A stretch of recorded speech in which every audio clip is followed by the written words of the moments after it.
নবম দশম শ্রেণীর সবচেয়ে আনন্দের অঙ্ক হচ্ছে এগুলা, ঠিক আছে। এগুলো হচ্ছে নবম দশম শ্রেণীর বইয়ের বীজগাণিতিক রাশি অধ্যায়ের 3.5 অঙ্ক, ঠিক আছে।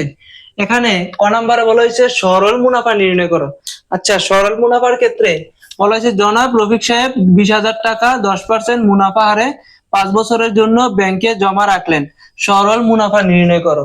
তাহলে যদি আমরা সরল মুনাফা নির্ণয় করি, এখানে দেওয়া আছে উনি 20,000 টাকা জমা রাখছে, এই টাকাটাকে বলা হয় আসল টাকা। অর্থাৎ এখানে আমরা পাইছি আসল সমান সমান 20,000, ঠিক আছে। তাহলে কি লিখতে পারি? আসল আসলে প্রকাশ করে পি দ্বারা সমান সমান পাইছি কত?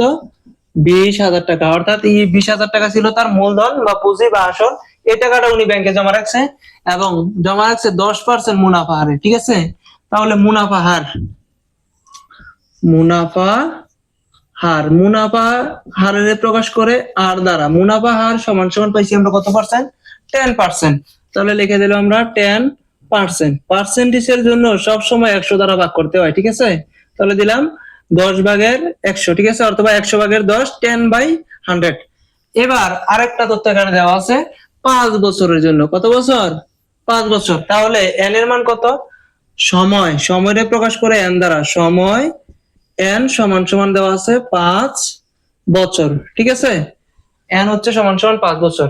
তাহলে ক নাম্বারে বলা হয়েছে সরল মুনাফা নির্ণয় করো। তাহলে নাম্বার ক, তাহলে সরল মুনাফার একটা সূত্র আছে, I সমান সমান পি আর এন। তাহলে পি এর মান কত? এখানে আসল পি এর মান কত? 20,000 গুণন আর এর মান কত? আর এর মান হচ্ছে 100/10, 100/10 গুণন n। পি এর মান শুরুতে বসাইছি, তারপরে আর এর মান বসাইছি, এবার n এর মান। n সমান সমান কত বছর? 5 বছর। তাহলে লিখে দিলাম আমরা 5।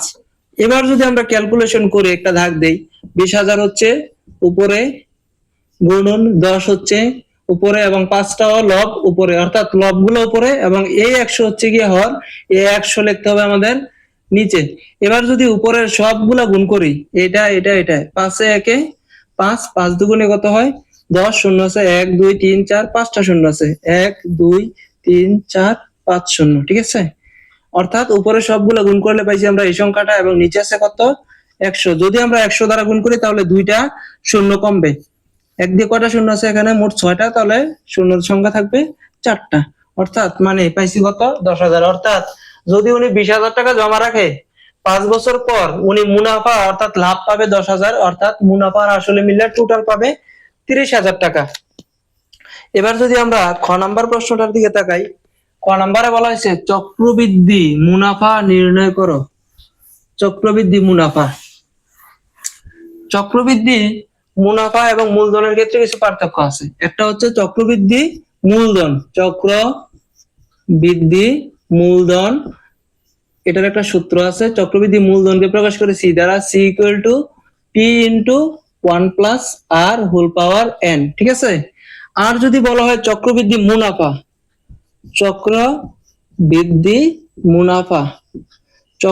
মুনাফার সূত্র হচ্ছে পি ইন্টু 1 প্লাস আর whole power n minus P, ঠিক আছে।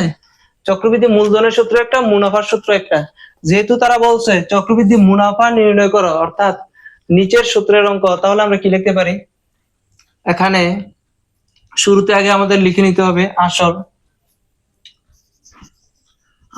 পি সমান সমান কত ছিল? 20,000, এবং সময় n সমান সমান ছিল 5 বছর, এবং মুনাফার হার, ঠিক আছে, মুনাফার হার প্রকাশ করে আর দ্বারা, আর সমান সমান ছিল 100/10%, ঠিক আছে। কত পার্সেন্ট? 10%, সমান সমান 100/10। 10 কে যদি আমরা 100 দ্বারা ভাগ করি কত পাইতেছি? 10 কে 100 দ্বারা ভাগ করলে 10/100, দেখি কত আসে। এই 10 কে আমরা 100 দ্বারা ভাগ করব, 10/100 সমান সমান পাইতেছি 0.1, অর্থাৎ আর এর মান হচ্ছে 0.1। তাহলে এবার আমরা লিখতে পারি, সুতরাং চক্র বৃদ্ধি মুনাফা চক্রবৃদ্ধি মুনাফা সূত্র হচ্ছে P into 1 + r whole power n minus P. তাহলে পি এর মান হচ্ছে 20,000 ইন্টু 1 + r এর মান 0.1, n এর মান, ঠিক আছে, n যেহেতু উপরে n এর মান পাইছি 5, সেহেতু n এর জায়গায় 5 মাইনাস এর মাইনাস, আবার p এর মান হচ্ছে 20,000।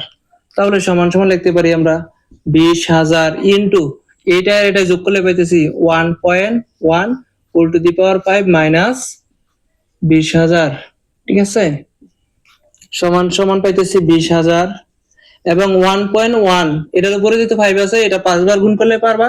আবার চাইলে কেউ সরাসরি ক্যালকুলেটর দিয়ে ক্যালকুলেশন করতে পারবা, অর্থাৎ 1.1 এর উপরে টু দি পাওয়ার 5 বসাইলেই চলে আসবো।